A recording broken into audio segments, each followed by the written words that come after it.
were the similarities and differences. Now the purpose of this exercise is that there are differences, there are things that are similar, and you may have an examiner who's never examined the Monash thesis before. So if we can just get, who found something similar across these forms, and who wants to lead with response on that? Yes, Amy. We were saying the Monash and the Swinburne, was it? Western Australia? Oh, sorry. Close. Quite similar with how they do the ticks for the past with minor amendments or larger amendments, and the exceptional, excellent, very good sort of criteria. So the merit indicators. Yeah. Yep. And did Sydney have that? They went into it sort of just laid out a bit differently, but Luke was saying they seem to have a lot more sort of breadth of explanation attached. Guidelines attached to it for the examiners? The other ones kind of seem like the examiner, it's a little bit more subjective. The examiner kind of fills in the gaps, whereas with the Sydney one, you have to like go by the book pretty much. There's the whole 5 pages or whatever. Do you think they read it all? Maybe. Someone else? Yep, Shafi? Yeah, the Western Australia University and Sydney University have the possession of a different hours. They have the... So if you want to, they can provide a master's degree instead of a PhD. Good that you spotted that, yeah. So Monash doesn't have that explicitly on their form. Yeah, that's not here. Yep. So the master's degree can be awarded under the University of Western Australia in Sydney cases. Yep. Another one? From this side of the room?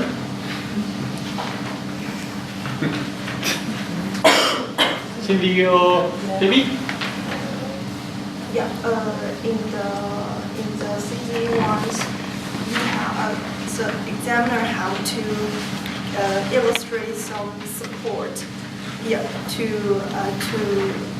to write why you choose this choice. So they have to justify their recommendation. Yeah. Yep. And maybe it can help the examiner revise why they choose the Yes. model. Yep, no, that's a very good point. Did you want to? In the University of Sydney, they also mentioned that the cases under which the student may be considered failed. For example, like if the hypotheses and methods are fatally flawed, and conclusions are not valid, and thesis is not capable of being rectified in an additional period of study. Yep, so there's a bit more guidance there on what constitutes a what fail. amounts to be failed. Yep. Did anyone have anything else they wanted to add? I noticed that each of them got different logos. So glad someone spotted that. Thank you. I was hoping someone would actually say that. This is some of the things I found, and I think we've spoke about them. Well, the first one actually, all of them recognise the need for the thesis to demonstrate a significant and original contribution to knowledge. University of Sydney tends to have more criteria. The master's degree that Shafi mentioned, and also the merit indicators that Amy mentioned for Monash and WA. Just got a few more slides and then we'll go into the panel discussion. And these slides are about guidance that's available. This book was written by a few guys at Melbourne Uni. So it's locally relevant, it's well written. I used it when I was writing up my thesis and I found it to be an excellent resource. I would recommend it. It's available through the Monash Library. You can get an electronic copy through them. But it's a fantastic book. There's also a couple of papers, academic papers out there on this topic, which are quite interesting. This one is around how examiners assess research theses. So what these two authors did, they interviewed 30 Australian academics about how they go about examining theses. And most of those academics said that they spend the equivalent of 3 to 4 days full time, so that would obviously be spread over quite a while, unlikely to be 3 to 4 days consecutively. 3 to 4 days full time examining a thesis. And most tend to read the abstract the introduction and conclusions before they then go through the whole thesis. And this is an interesting point. Most of them expect the thesis to pass. So across the 30 academics that were interviewed, they had assessed 300 theses, and only 10 of those received a fail. So that works out to 3% of that sample. But yes, most expect the thesis to pass. This is another one about actually looking at the examiner report forms.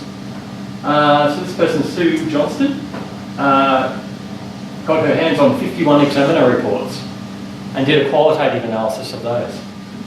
She found the length of the reports varies from 1 to 16 pages, but normally it's around 3 to 4 pages. And 2 types of comments are usually given. The first is about the intellectual endeavour of the thesis, so the originality of the work, the contribution that it makes, the significance of it. And the second one around communication, so the readability of it and the structure and the coherence of it. But it's actually the communication-related elements that dominate the report forms that she looked at.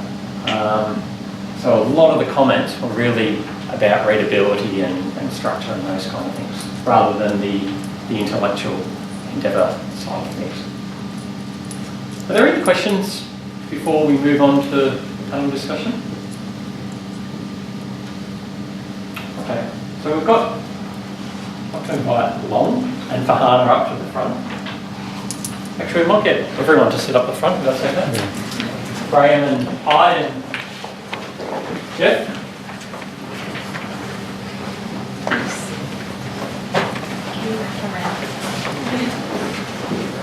And we've got about 25 minutes for this discussion. We've given them a couple of questions in advance, which they're going to provide a response to, and then we'll open it up for questions from you guys. Okay, so Lon and Farhana, you've both recently completed your PhD and been awarded the degree. Congratulations. The question for you guys, we can start with Farhana, is can you please provide us with an overview of what the PhD examination process was like for you? So how long did it take, all these kind of things, what was your outcome, and how did you deal with that? Okay, for me, I could understand that the examination process has 2 steps. First of all, I submitted my final thesis to MGE, and I got notification after 1 week that they dispatched my thesis to my examiners. So I submitted my thesis 2nd week of November, and I got my examiner's comment back 2nd week of January. That means it took 2 months for them to examine my thesis. After that examination, I got email from MGE that they are giving me 28 days because examiners recommended me that my thesis passed, but with minor amendments. So they allowed me 28 days, and I took 1 week to correct those, with discussing with my supervisor, and I resubmitted that. And after resubmission, it actually has to be approved by Director of Research and MGE again to confer the degree. So it took again 2 weeks. So I got my degree, finally a letter that they conferred my degree, 2nd week of February. That means the whole process for me took 3 months. So this is the length of my examination process. Examiner's comment, I had 2 examiners, as all have actually. One said and recommended that pass with no correction, but other examiner recommended pass with minor amendments. So the final result actually came pass with minor amendments. And examiner's comment was 2 pages long, as he said that 1 to 16. For me it was 2 pages long, and it included some typos, and I could understand that that examiner read each and every page of my thesis, including the published papers. So he found out the typos in my published paper. That was so I was so embarrassed that I did typos in my published papers. Okay, and he actually asked me to put one safety analysis method in my literature review. I didn't include that before because I didn't analyze safety from that point of view, but he asked me to include that. So it took me 1 or 2 days to include that part of the safety analysis method in my literature review. Also, he asked me to clarify some definition of some terms I used. So I had to address those comments and clarify or expand some definitions in my thesis. And finally, one important thing was that the examiner asked me that I could include some variables and it could improve the outcome or significance of my outcomes, results. So at that moment, those are all published, so I couldn't do anything.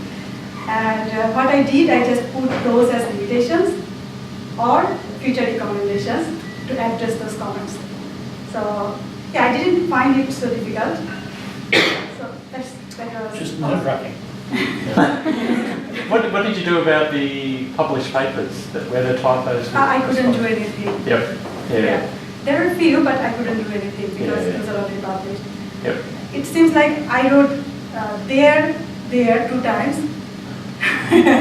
She just cut one there, something like this. And it's amazing it goes through the whole paper production process with the journal. Yeah. They don't spot it either. But the examiner found The it. examiner found it. Does anyone have any questions for Kahana about it? What do you do in the interim, like in terms of do you teach and work? Like does the scholar, if you have a scholarship, for example, does it extend that period, or what were you doing in that? During that 3 months of my thesis review period, I had one scholarship, postgraduate publication hour. Yeah. Something like yeah. Okay. So So I just was- continued on. Yeah, that was just continued. Just That's good to know. Yeah. But technically your scholarship stops the minute you submit? Yeah. And from that day actually my PPA started. And I submitted my final, my amended thesis the day actually the PPA finished. So I utilized whole 12 months. Very well timed. When do you graduate? Yeah, my graduation ceremony is on 24th of May this year. Great. Long, let's hear from Long, at your reflection on the process. Yeah, I submitted around the same time with Farhana, maybe two weeks later. So I submitted in November. So after 1 week, I got an email from another graduate education, and she is saying that my thesis was sent to China. And I got the result exactly 8 weeks after that. So it's follow the maximum 8 weeks procedure. And 2 examiners, one give a straight pass and one give pass with minor amendment. So basically, he asked me to clarify some thesis and add in some references and correct some figure, adding less and make it more clear. So yeah, I do it in 1 day. And I talked to Graham. Graham happy with it, and I submit back to university. And I think after that, around 10 days, I got the letter of completion from MZ. So I got the letter of completion the same day with Ghana. So the whole process for me is like 10 weeks, I think. So it's very good. Yeah, so the length of the comment is, I think it's one review only give like 1.5 page. And the other little bit longer, more detailed, it's around 3 pages. Any questions for Long? You both had papers that have gone through review processes. Have you ever wondered after a paper review whether the person really read the paper? And did you have that same thought in terms of the thesis examination reports? Or like you said with one of them, it was very clear that they had read and reflected on it? Yes, maybe because one of my examiners they did a detailed comment on like for every chapter by chapter, and he talked about the good poem, and also some limitation. But he also says that for thesis is good. So I think he go through the detail. And for me, actually, he went through very detailed. And with the amendments, who had to sign that off? Was that Graham was your supervisor, or was it the head of department? Director of research, I think. Director of research. Yeah. What is the official rules around that, Di? It's not always supervisor who signs up on the Okay, so it's either the director of research in your department or the head of department. So your supervisor is not to sign off on the. Not to actually sign off on the reason they're involved in the process. Okay. But in practice, they'll delegate.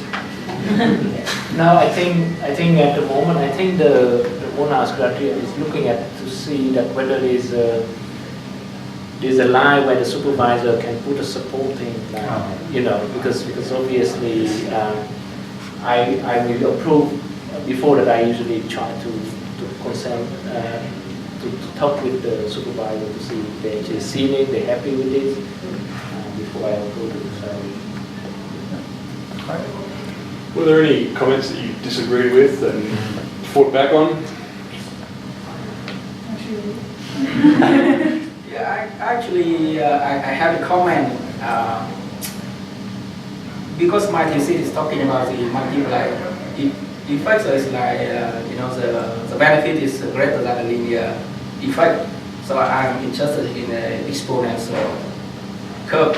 So the examiner say from different point of view. So sometimes looking at the decreasing with the scale effect is also important, but because I'm only looking at the benefit, so I'm more interested in the increasing with the scale effect.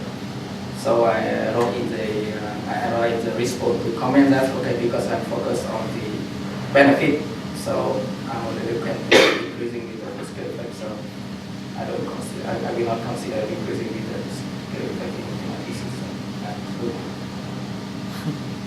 Okay, well we might move on to the other panel members now. We're going to give their reflection on the approach they generally take to examining a thesis. We might go with the first question, we'll go through, and then we'll go to the second question after that. So the first one is, can you please describe the approach you generally take? And that may vary depending on what you're looking at, and that's okay. The approach you generally take to examining a PhD thesis. Do you want to start with you, Graham, and then we'll... Sure. What do? Well, you read the abstract, you have a flick through it. I quite enjoy examining. It's present. However, I think it's true, a high share of examinations take place on planes when you're traveling because you don't have enough time. You don't have any time, so if you're on a long haul flight, I tend to be examining and going to TRB in January. And that's important because we can't afford business class. So we've got no space, you can't see anything. All got old guys and gals with poor eyesight. You might like to think about that when you're writing your thesis. It's not good for you. So anyway, what do? I do a scan and then I'll go through in depth and read every word. And I'll also, as I'm reading through, I will usually I use an iPad, and I will document any little typo things. And then I'll go through it and I'll come to a view.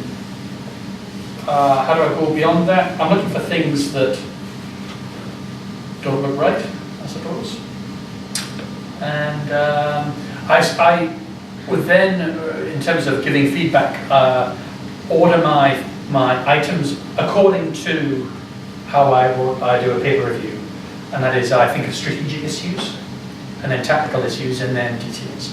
And details don't matter. Technical issues don't really matter, but if they're in the strategic box, there's a problem. And I hope they're not in that. But I've had a few of them. And that's what I do. Okay, great. Jeff? I'm just going to add one data point, and thankfully this was the first thesis of a student of mine, which was at the other end of the spectrum of time. It took over 12 months to get the examiner's report. I suspect that Monash manages the process a bit differently now. Thankfully, recent ones have been nowhere near that. I was interested in that paper because certainly that's the approach that I tend to follow. I'll when the thesis arrives, I will have a look at the abstract, maybe the introduction and the conclusions. And that's often the point where I have a nearer to God experience of saying, oh God, if it looks like it's going to be very poorly written, or it's not even clear out of that part of the thesis, then I'm thinking, you'll put that aside for a few days. Whereas normally, by doing that, okay, so that's what it's about. I can understand the sort of contributions. That abstract has given me a sense of what the methods were that were employed in the thesis. Usually I do that because I don't usually manage to allocate a block of time to be able to read the whole thesis in one hit. So I will do it in stages, and it might be a couple of chapters at a time where I can grab the time. And then I'd come back and do a slower read. Like Graham, I would usually open up a separate document at that stage, and I'll just start to drop in comments if I spot a typo, if I spot something that looks like the signs are negative but they're talking about results are positive. I'll make those notes. And any higher level issues, and like Graham, when I come back to write the report, which is usually after I've sifted those comments, it'll be, here's the bigger picture issues down to levels of detail. Just make a point, because Jeff raised something which I do. I hadn't really realised that. You know, you're scanning for a problem when you're doing that initial scan. And I had a very funny examination in January where, okay, I'll just scan this, what's the abstract like? And the very first sentence I read, I couldn't understand the sentence. What? I read it again, and again. And it didn't make any sense. And I thought, oh no, this entire thesis to read, it's terrible. And the amazing thing about that was that the thesis was perfectly fine, there was no problem with it whatsoever, other than the very first sentence. And that guy got a pass with minor amendments because of the first sentence. So now this is a very important thing in life, because everybody reads the first sentence. Just get the first sentence right. Get the first sentence. What was the first sentence? What was the? What was the sentence? Oh, it was just explaining about what the thesis was about, I think, some kind of introduction sentence in the abstract that everybody was going to read. And it's just what I think has happened is, and you're going to all face this, you're going to see this material and go through it again and again and again, and you're all fighting fires in this huge, great big storm, and you haven't got any overview of it. And you'll stop saying the words, because you've seen it so often. And so that's all been through lots of revisions. And then at the very end, I reckon a very tired student has said, we'll just change this first sentence when they're very tired. You didn't think about it, didn't get checked by anybody. I bet you that's what's happened. And it sounds like you should invest in an editor or something. And some people do. Most people do. Have somebody else read through at least that abstract or something like that, so that it's good, clear English.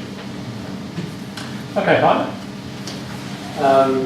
Yeah, I think most of the things been said.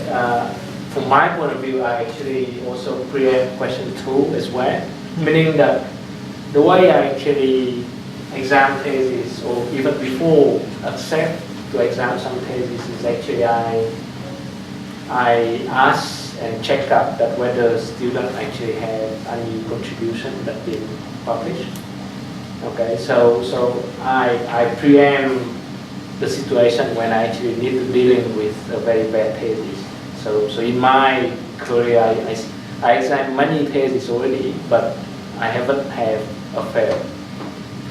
Major revision, yes, but not a fail. And I think the way I'm doing it is because you see, the examiner have about 2 months to examine the thesis, which generally range from 150 to 200 pages. When you submit paper, your paper is about 12 to 15 pages. That usually get 3 months to review, right? So you can appreciate the amount of reading that examiner has to do, and that's why I usually prefer thesis where I can read chapter as a standalone, so I actually have all the context and the contribution for that chapter. So obviously still in the overall context of thesis. They logically connect to each other between chapters, but as a chapter by itself, I can read it without actually need to read other chapters that before after that. Okay, so because it takes time to actually reading 200 pages. I can't just do it in one hit. So the way I started is the same as other colleagues. I read abstract, read a kind of contribution in the chapter that they generally outline in the introductory chapter. And I also skim through the paper that they have published, generally just to judge the quality based on the value that they publish. And then I'm looking at the more technical detail when I read the thesis and the chapter itself. And generally, I tend to first focusing on the contribution side. And as I read along, if I pick up some typo or some sort of presentation issue, I note them down. But I not typically read to actually find this kind of presentation issue, because for me, I expect that when the thesis come in, that must be have a certain care in terms of, you need to put your best foot forward for this. But if I pick them up, then I pick them up, but I'm not read because I say, oh, here you have 2 there, and then that's Wura, right? So I'm not doing that, but I'm looking at the contribution side and make sure that it's actually a merit thesis, and that's how I go about it. So, in relation to that second question, does that mean that have you ever declined the invitation to examine the thesis? Yes, many. Many. Yeah. Okay. So it's about 20% of the time. Right. When I feel that to giving you a background, I'm actually not from civil engineering, so actually my experience is from other area. And in those areas, sometimes people can submit thesis without publication. I don't know what is in civil engineering. In other fields, people could actually submit because they might say that they don't have a chance of papers still under review and so on and so forth. So the thesis may come in without any actual publication being published. And in this case, I be quite careful whether I accept them or not. If I actually know and trust the supervisor, in terms of I know the quality of the supervisor personally, then I might accept. But if someone that came from the blue saying that, oh, you are expert in this field and I have this student, and they don't yet have any publication, I tend to decline. Okay? And we were busy, it's easy to decline, say, but sorry, but I'm very busy at the moment, I can't meet the deadline, so. What Hai's raised there about, the comment there about knowing the person, and also being confident about them. This is a very important issue. In fact, I don't know if you know this, but in our training as being professors in supervising you, one of the gems we were given was that making a decision about your examiners is the most important thing we'll ever do. Because some examiners are young and brash, we might say, and think that everything they've done is the best, and how can someone else get a PhD when theirs was so good? You've got to be careful about the person involved in here. And I feel the same about when I'm asked to, I need to trust them a little bit. And having a knowledge of that, and there's kind of our job about making it easier for you by knowing and trusting the people we're going to. So what happens to those theses that you don't examine? Presumably someone else examines them. They will need to find somewhere. Yes. I don't know what happened with them. But in a sense, this is also varying from examiner to examiner in terms of what is the perceived quality that you see as a PhD. and you know, I have a certain view of the standard where I think that the PhD should be, and if I feel that that thesis is unlikely to meet that standard, then you know, then I. But that thesis might get examined by someone else who doesn't have the same view that you do as to what the, and therefore might pass a much lower bar. That might be the case, yes. Is that a good thing?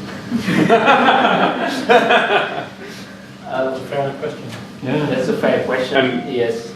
I suppose in journal publications we have the Q1 style thing where you know the journal is based around having high standards, and that's what gives the journal its thing. But I suppose, does anyone know whether my PhD thesis was examined by someone with very high standards or by someone on the street? That's right. So that is the responsibility of the supervisor.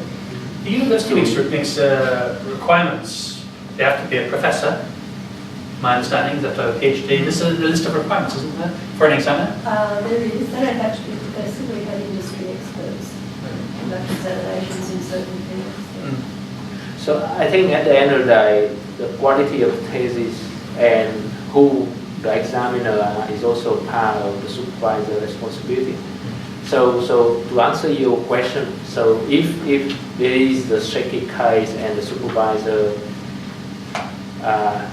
could find some examiner who are willing to actually pass that has an impact on the university and the reputation of that group in general.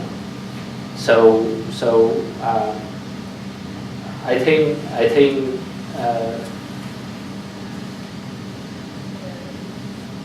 in general we can't solve it in the global scale. You know what I mean? Yeah. So I don't have enough resource to say that we now want to fix the PhD standard over the globe. No, I can't do that. So that's why this is one of the strategies that I use, but others may choose that they go into it and may at the end fail the thesis. I'm just mindful of time. Do we want to just cover off that second question? Graham, did you have any thoughts for that second question? Have you ever been in this situation where you're not sure? So I've had 4 theses which were problems, and it's worth discussing where a problem comes from. The reason that only 1% of theses fail an examination is because your supervisors won't let you anywhere near an examination if you're not good enough. Okay, so there's the first point. Now, so what happens with the ones that fail is there's a disconnect between the supervisors and the student. And one thesis I read, I couldn't make any sense of it. It just rambled on. It had not. It didn't have any logical sense to it. I knew the supervisor well, but he had an excellent professional background in the field as a professional, not as a professor. And I didn't really know what the problem was. Was it the supervisor or was it the student? It's a terribly hard problem. So I sent my first examination report and saying, this needs substantial changes, and detailing all of the problems it had. And then a few weeks later, the student rang me up.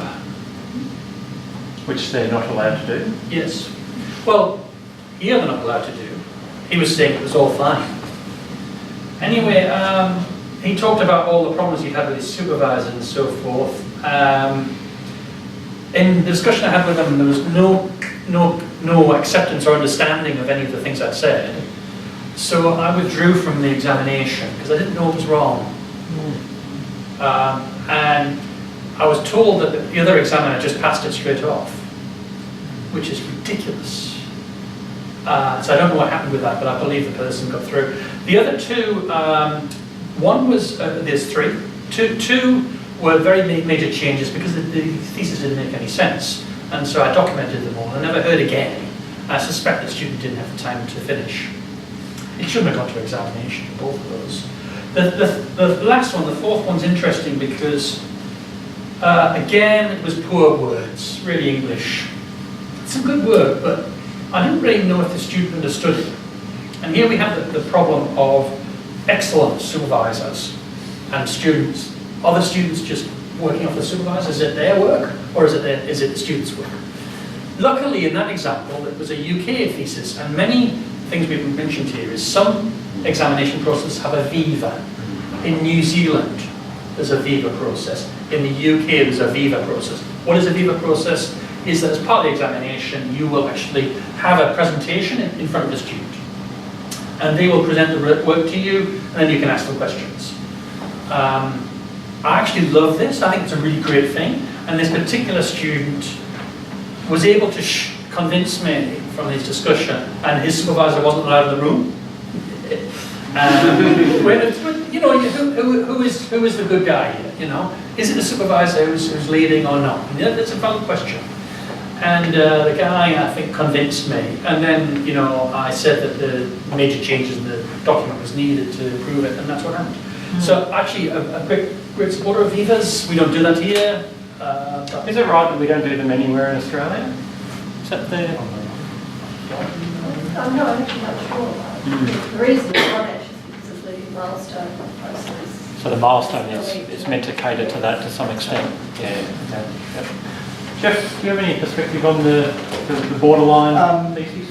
For me, the borderline, some of the flags that I see are similar to high in a way. I haven't declined a thesis examination because I was concerned about quality. It's usually because of time commitments. If I'm already doing one, I'm not going to say yes to a second if it's going to come at the same time. I just don't have the time to do multiples at the same time.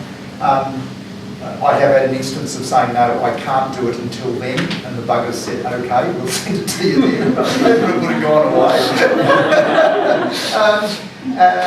But for me, the borderline ones, I would normally try and be positive.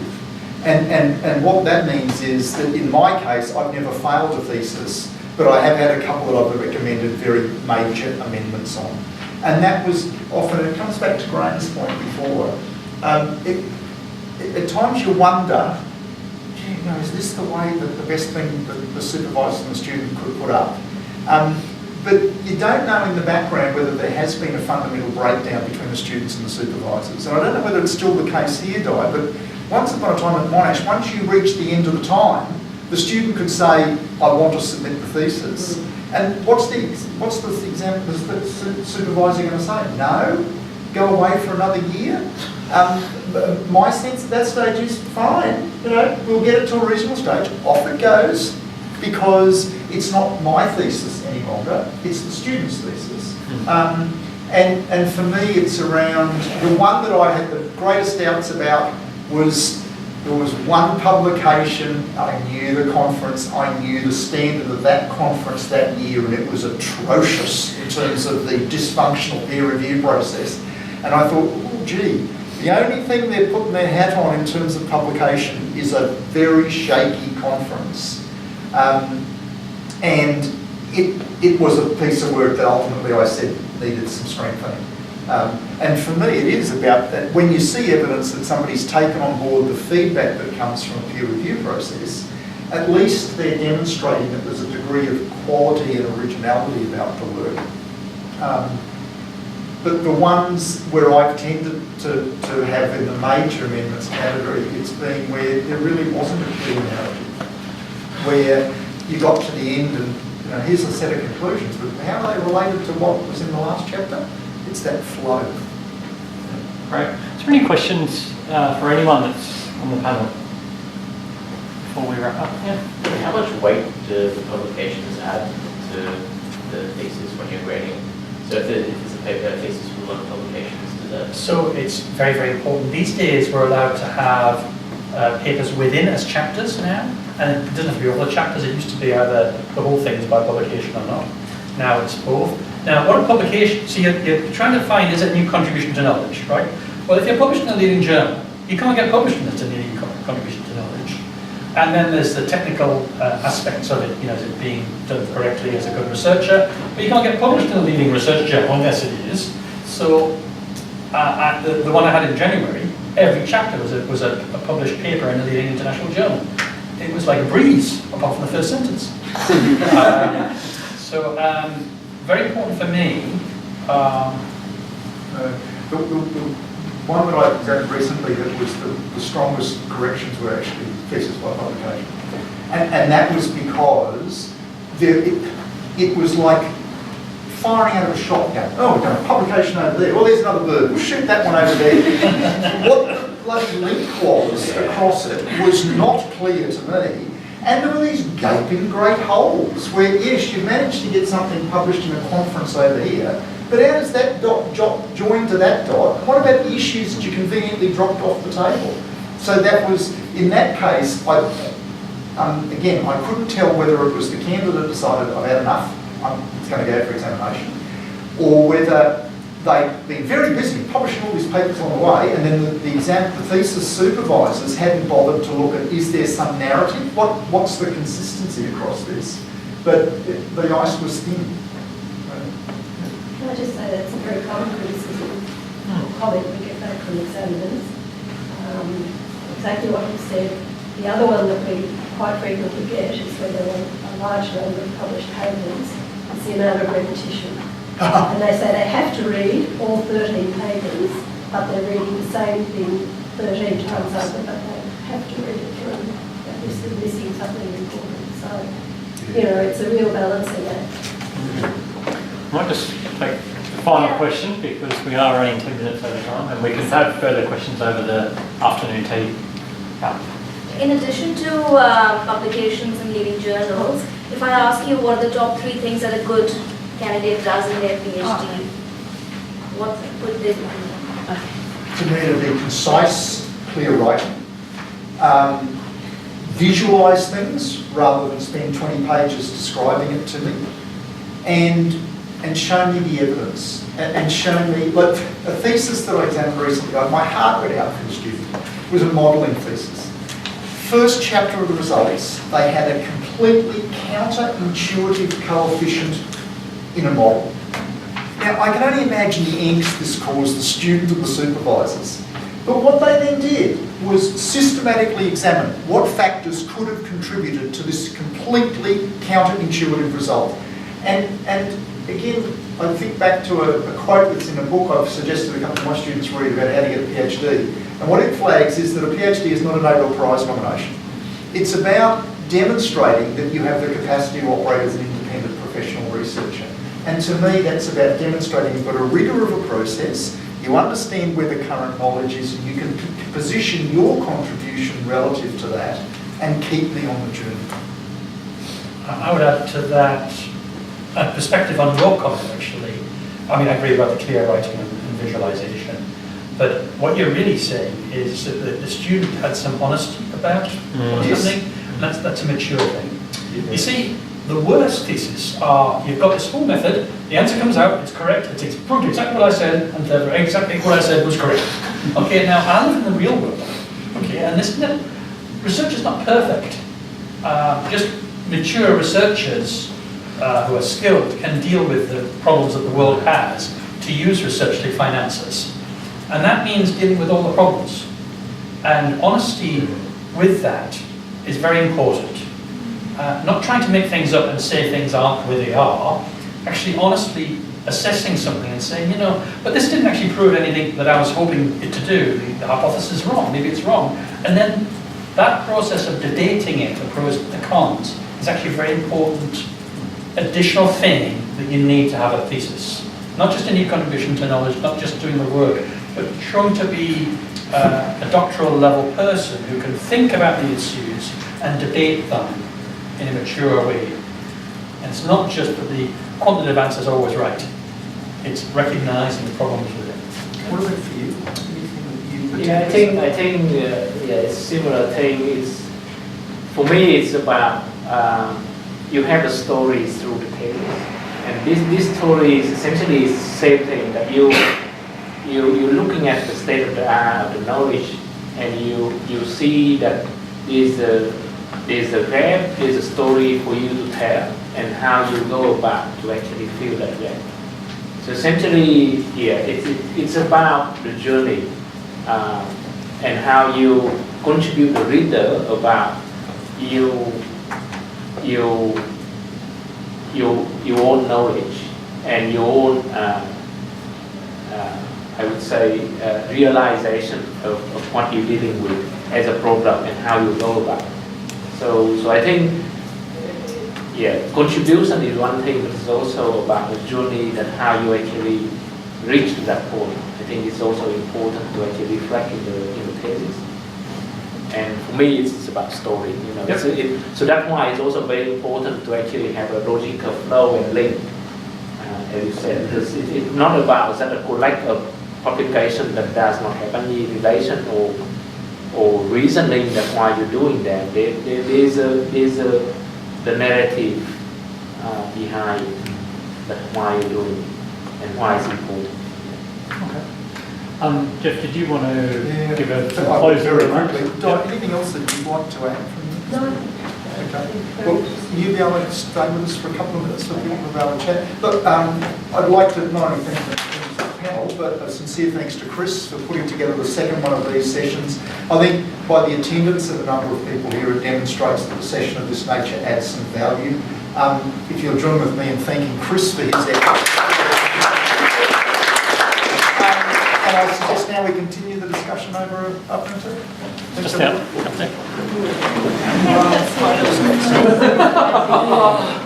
Thanks,